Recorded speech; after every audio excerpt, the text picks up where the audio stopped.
так просто, как будто мы с кем-нибудь о литературами говорили, как с кем-нибудь разговаривали бы о relativement simple avec Sartre. On n'était pas obligé de faire de la philosophie abstraite, etc. Il était simple, quoi.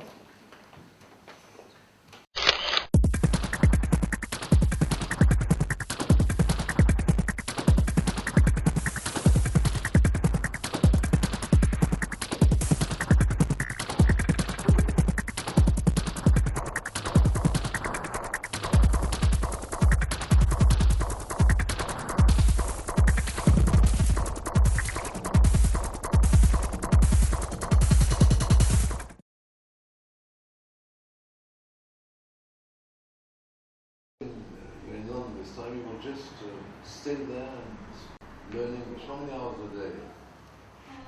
4 years. 4 hours. 4 hours, and then what do you do the rest of the time? I think I'm going to visit London? Yes. Well, okay, so go to the Piccadilly Circus. Yeah. Go to the National Portrait Gallery and go to the Tate Gallery. The Tate Gallery is a well-known gallery for modern art. But remember, National Portrait Gallery, la chambre des livres, faut pas, le reste c'est sans intérêt parce que c'est des archevêques, des hommes politiques, etc. Mais les portraits du 15e ou 17e siècle sont très très jolis. Il faut aller voir les miniatures Élisabeth. Dans ma famille, on ne parlait pas de Sartre. Parfois on entendait, on voyait quelques images à la télé, et on parlait de Sartre comme d'une icône inaccessible. Si viens tous à l'enterrement, ce que je trouve à t'écoutance, couché là sur mon paillasson, lorsque je n'y suis pour personne, ou pendu avec des raisons, mon fil de mon téléphone, ou pendu avec des raisons, mon fil de mon téléphone, il y aura du monde assurément, au nom du Père, au nom du Fils, si viens tous à l'enterrement.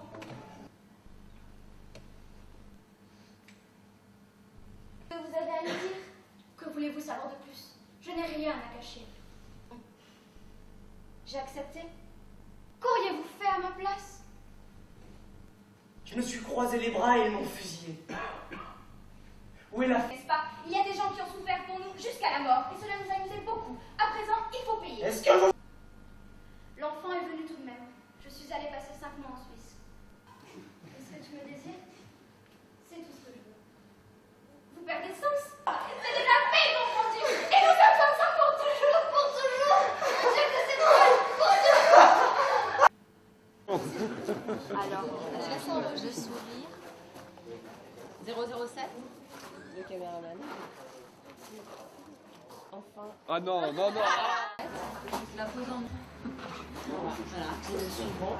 Il y a une bonne ambiance. Oui. Très sympathique. Oui. Ça filme là? Oui.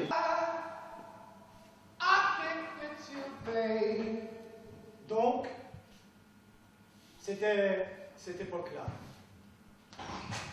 Donc, c'est un bouquin qu'on vous passe, d'occasion, deuxième, troisième main, du pré-jurassique livre de poche. Et l'ami qui vous le passe vous dit, lis ça, page 153, ça m'a fait du bien. Ah bon. Qui ne parlait jamais dans le poste noir et blanc de la famille Pompidou pouvait vous faire du bien. Enfin, autant de bien que Jimi Hendrix, Frank Zappa ou Robert Plant. Mais François avait souri, c'est part de l'enfance d'un chef. Et vous avez lu ceci. Gentil à croquer. Il est adorable dans son petit costume d'ange. Sartre est un transmetteur. Moi, jusqu'à la fin de sa vie, il a transmis, je suis d'une autre, même en étant d'une autre. C'est pas son actualité éternelle, j'en ai rien à foutre de l'éternité, mais c'est le principe actif, c'est pourquoi on peut toujours, faites gaffe, ne vous laissez pas baiser. Ouais. Ne vous laissez, ne serait-ce que ça, avec sa voix puis son petit côté. Comment ce mec pas beau, à l'époque où moi aussi j'aimais des mecs super beaux comme Mick Jagger. Putain, quand il était sur scène, il avait 30 ans, 29 ans à l'époque, 27, 28 ans à l'époque, quoi, Mick Jagger.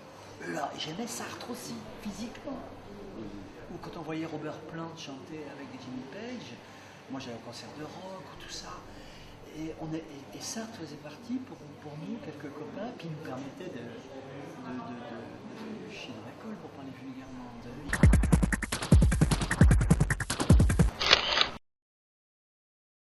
À un moment particulier où notre pays se pose un certain nombre de questions, en quelques secondes, rappeler la contribution de Sartre qui a éclairé la France du XXe siècle.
Il a fait l'interview avec...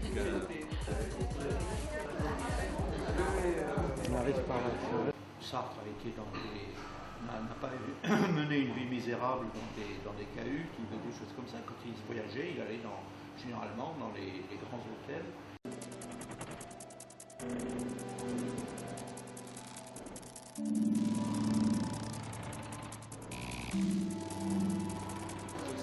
Elle va faire son discours maintenant.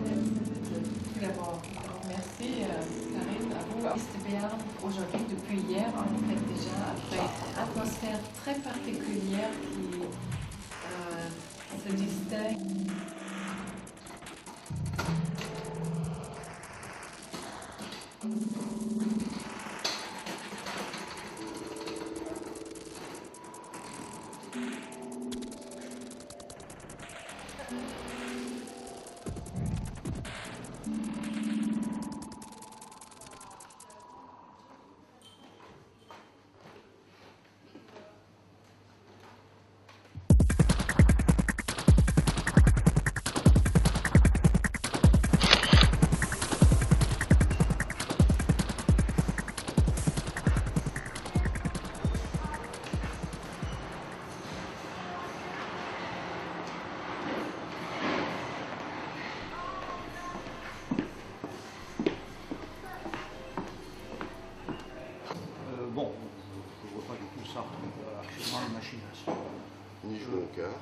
Ni jouant tellement aux cartes. Ceci dit, par exemple, c'était quelqu'un d'assez gai, et dans sa correspondance même, il faisait souvent des vers de Mirliton, des espèces d'astuces dans la correspondance avec Michel Vian, par exemple, le bon vivant, qui aimait bien la bonne nourriture, les bons vins, etc. C'était pas du tout l'individu nauséeux qui déprime de façon pessimiste, au contraire. C'est quelqu'un de très agréable. La nourriture, un de ses plats favoris, c'est la choucroute, c'est aussi un de mes plats favoris à moi. Et il recommandait ce vin. Un des vins qu'il recommandait, par exemple, c'était le Chambol-Musigny. C'est un bon vin, un peu clair, mais qui a beaucoup de goût.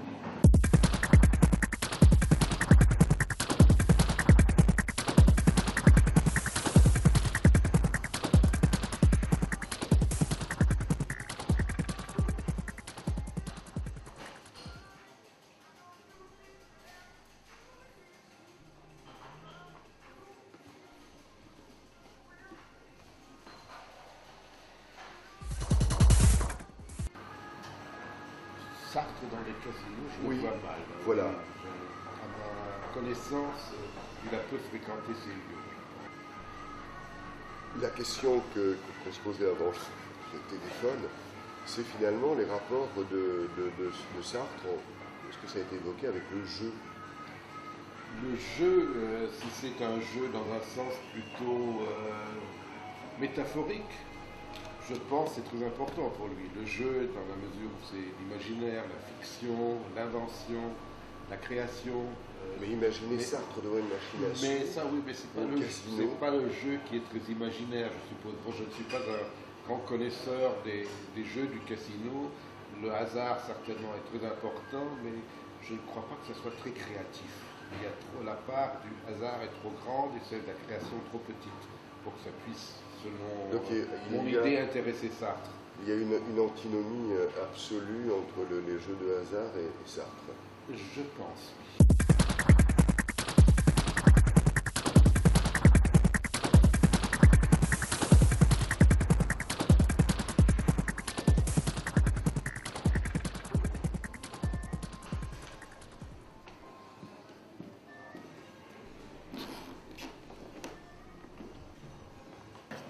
Pas la violence du tabassage uniquement, mais la violence lente de la perte de l'avenir, de la honte de ses parents, de la honte de sa langue, de la honte d'être là, d'être sans boulot, d'être un feignant qui ne travaille pas, de la honte après d'être délinquant, de délinquer.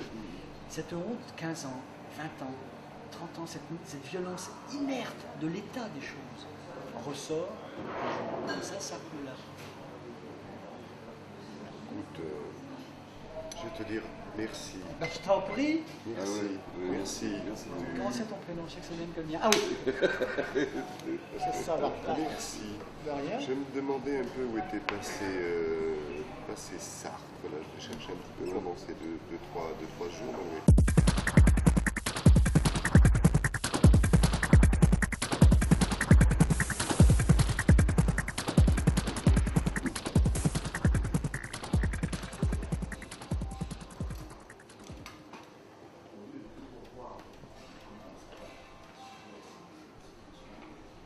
Gagnez bien.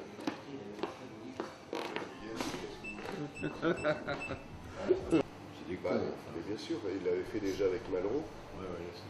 Le pire, c'est que moi je connaissais la collection complète de Freud, de Gisèle Freud.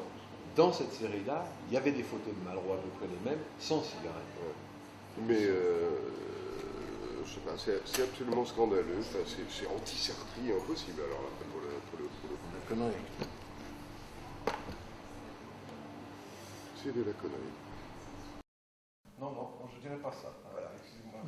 Non, je l'ai rencontré quand j'avais 15 ans et je ne m'en suis jamais remis, je ne m'en remettrai jamais. Vous disiez tout à l'heure, à propos de Sartre, et je veux mêler Sartre et Janson, on l'a bien compris, il ne s'agit pas de parler que de l'un par rapport de l'autre, etc. Ce sont des gens qui ont à voir ensemble. Vous disiez, Sartre, maître penseur en quelque sorte. Est-ce que c'était un grand philosophe? Est-ce que c'était un grand penseur? Moi, je dirais qu'il était un grand penseur en ce sens qu'il nous a aidés à penser. Il y a des grands penseurs qui pensent. On passe beaucoup de temps à essayer de comprendre ce qu'ils pensent. Sartre, lui, nous a donné des outils. J'en parlais avec Vincent von Wrobleski. Pour ce qui me concerne, je pense que Sartre est une extraordinaire boîte à outils. Mais je veux dire que c'est pas vrai que c'était compliqué de connaître Sartre. Au contraire, je dirais. Mais je reviendrai là-dessus tout à l'heure. Voilà. Oui, justement, c'est d'autant plus compliqué que c'est au contraire. Sartre étant ce qu'on appelait un homme généreux, bon, et on peut naturel surtout.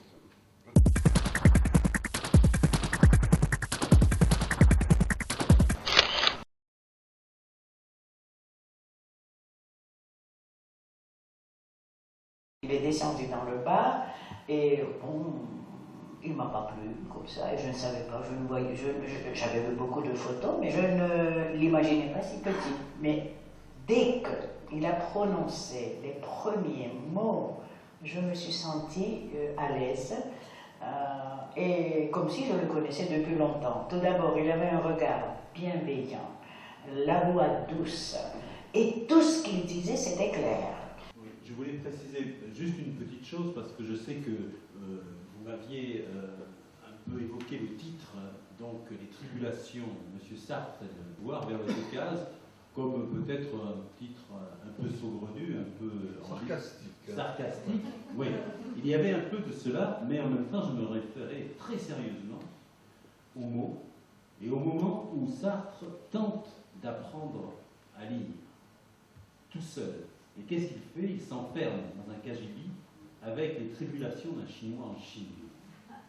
Et donc, c'est en même temps Sartre essayant de se dépatouiller avec l'Empire soviétique que ces différents errements à travers les républiques d'URSS, ce titre se rapporte à ça, c'est-à-dire à tout cet itinéraire un peu farfelu qu'il s'invente et en même temps qui lui est rendu possible par effectivement tous les droits d'auteur qu'il peut avoir là-bas, toutes les entrées qu'il peut avoir aussi auprès des différentes unions des écrivains. Voilà. Et donc ces tribulations, il en parle aussi, des tribulations de ses copains aussi. Et donc dans les mots, je pense que c'était effectivement un livre clé, et c'est en même temps donc un hommage tendre qu'il fait, mais il y a aussi un côté sarcastique, parce qu'effectivement, l'interrogation sur l'itinéraire politique de Sartre en URSS, il est à essayer de compléter, à découvrir, voilà. Oui, il est certain que Les mots sont un livre, si vous voulez, ironique. Mais alors là, je me demande s'il n'aurait pas fallu un plan donnant le mot tribulation, venant de Sartre.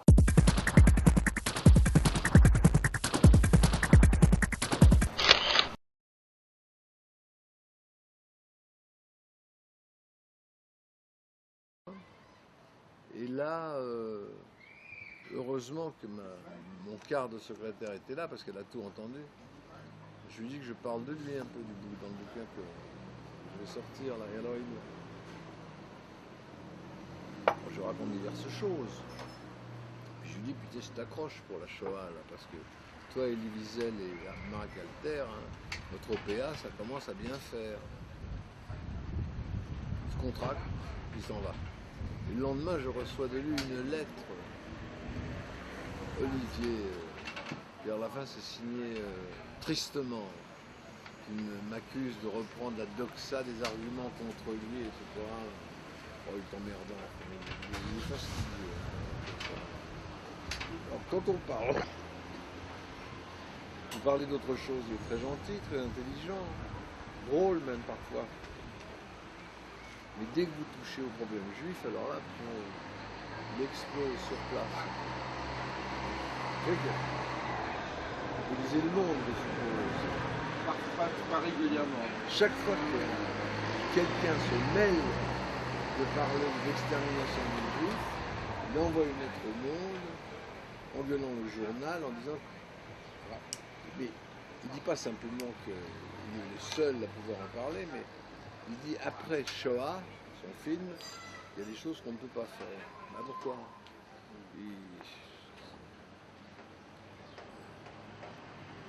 Enfin bon, on a quand même fait ce film.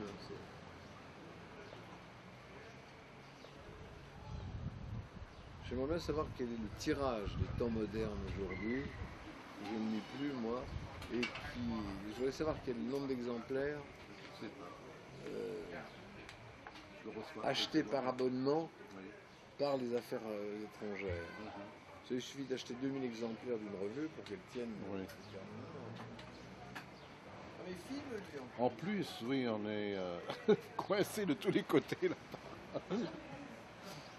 Je fais des gros plans. Des gros plans. Alors tout ce discours là va passer maintenant au public pour en choisir après maximum.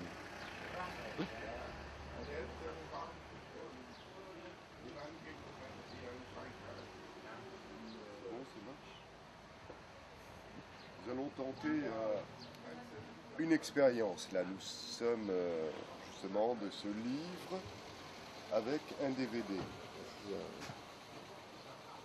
Donc on ne sait pas à quoi ça va ressembler.